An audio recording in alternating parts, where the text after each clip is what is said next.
Alright, I thought this could be a fun idea for a video. We've talked about the blockbusters, the key signings, but I want to talk about some more under-the-radar signings. I'm not going crazy under the radar like special teamers or anything like that. Just some guys who I think maybe aren't getting the attention that they deserve, and actually these are relatively bigger signings that could have some real impact in next season that maybe we'll be talking about at the end of the season more than we're talking about right now when they happen. So let's just get into it. First up, Patrick Peterson going to the Pittsburgh Steelers. It's a 2-year, $14 million deal. But, what's interesting is there's an 5.8, I'm phrasing this poorly, nearly $6 million signing bonus. We'll just go that way. But that's the only guaranteed money is the signing bonus. So the reality is, while it's a average of $7 million for the next 2 years, really only the first year is guaranteed, and it's not even fully guaranteed there. They could, in theory,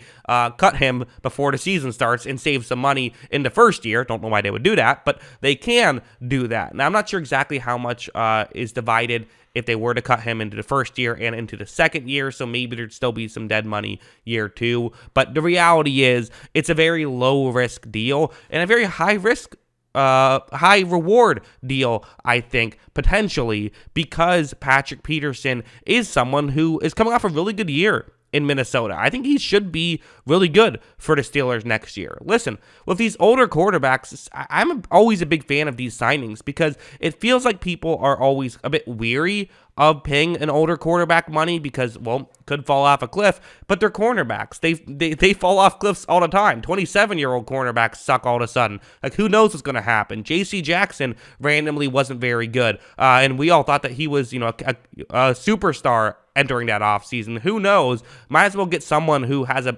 long history of success, who, the only concern is they're getting up there in age. I like this move. Next up on this list, we're going from a new player for the Steelers that plays cornerback to an old player of the Steelers that plays cornerback. Cam Sutton goes to the Detroit Lions for a 3-year, $33 million deal, so $11 million a year, which is, I don't know, to me, not that much money for a player who's shown he's been pretty consistently good. Maybe not completely consistently, has had his dips in his career, but I thought was very good for the Pittsburgh Steelers, for most of the past couple of years. So I don't fully understand why he didn't go for more money here. And for the Lions, who desperately could use cornerback help, this way they don't necessarily have to go corner in the draft, although I think they still should, but because you do have Jeff Okudah there as well, but I would still like to have another guy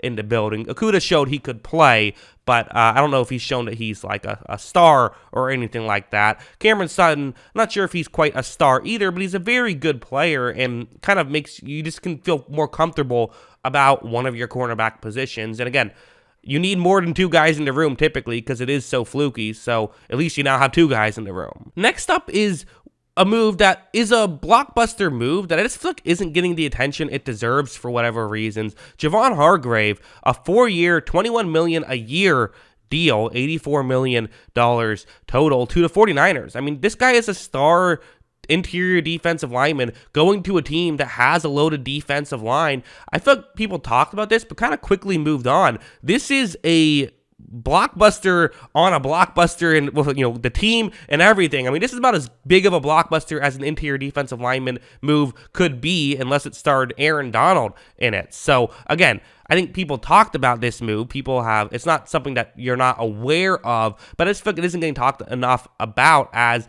one of the biggest moves of this offseason, and maybe the biggest non-quarterback move this offseason. I think it might be because of, again, the team he's going to and just how good he is. Hargrave is elite. Hargrave is incredible. This is a huge move in my opinion. Next up, the Patriots are able to keep Jonathan Jones. I was wondering if he was going to be another one of those Patriot corners that they end up letting walk in free agency. Patriots love to do that, and then they're always proven right because the Patriots know more than anyone else knows about cornerbacks. But no, they pay Jonathan Jones to a 2-year, $19 million deal. So I think a solid deal for the Patriots. I think it's a little bit less than maybe he would have gotten had he gone somewhere else. Maybe he wanted to stay in New England. I don't know. But is able to stick around. I think it's just a good move for them, getting a good player. Again, I thought it's interesting how so far out of the 4 people I mentioned, 3 of them are corners, and there's another corner on this list. So maybe people just don't pay enough attention to cornerback news. But listen, when it gets to the end of the season, it's the teams that have the cornerbacks that are the ones that are still competing for the Lombardi Trophy. You need cornerbacks in today's NFL typically, so that's probably why these moves are, maybe they don't get the attention they deserve, but they certainly matter a lot. Next up, this is a move. This isn't a signing, this is a trade, but Shaq Mason going to the Texans here. I think there's several interesting things. For one thing, I think people just don't really care about the Texans in general, so I don't know how much attention that they get. It's just weird with Shaq Mason, though. A guy who's played at borderline elite level for several years keeps getting traded for practically nothing. First, the Patriots traded him to Tampa Bay for a 5th-round pick, and now the Tampa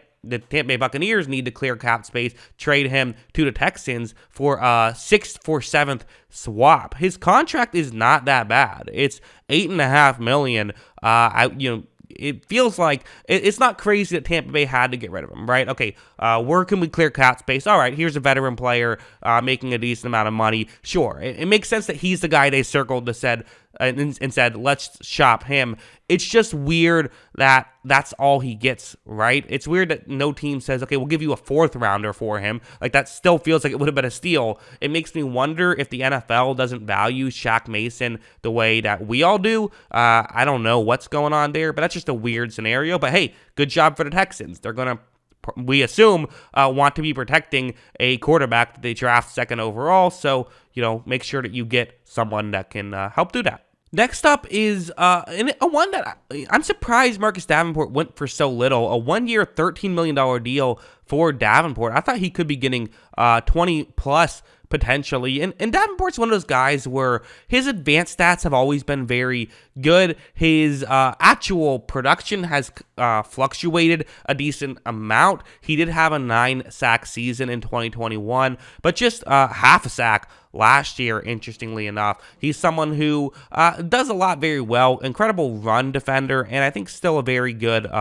pass rusher. Just, sometimes you rush the passer well and don't happen to get any sacks. And to me, this is a great buy low situation for the Minnesota Vikings. I do think that Davenport is viewing this as okay, let me, take a 1-year deal where then I can hopefully, prove myself and get a big contract elsewhere. We've seen this work out well, we've seen this work out poorly. I think about, Clowney took some 1-year deals and was never able to really get that big contract he was looking for. But I think for Davenport, I would bet on him as well to have a good year and to then, get a bigger contract somewhere else. So for the Vikings, hey, they would love for you to prove it in the 1-year prove it deal with them. They'll take that 1 year of good production while they're trying to be competitive. Finally, one more move. I teased it earlier. Stephon Gilmore. It's another situation where, the Colts moving off of Stephon Gilmore. Hey, 33-year-old corner while you're in a rebuild.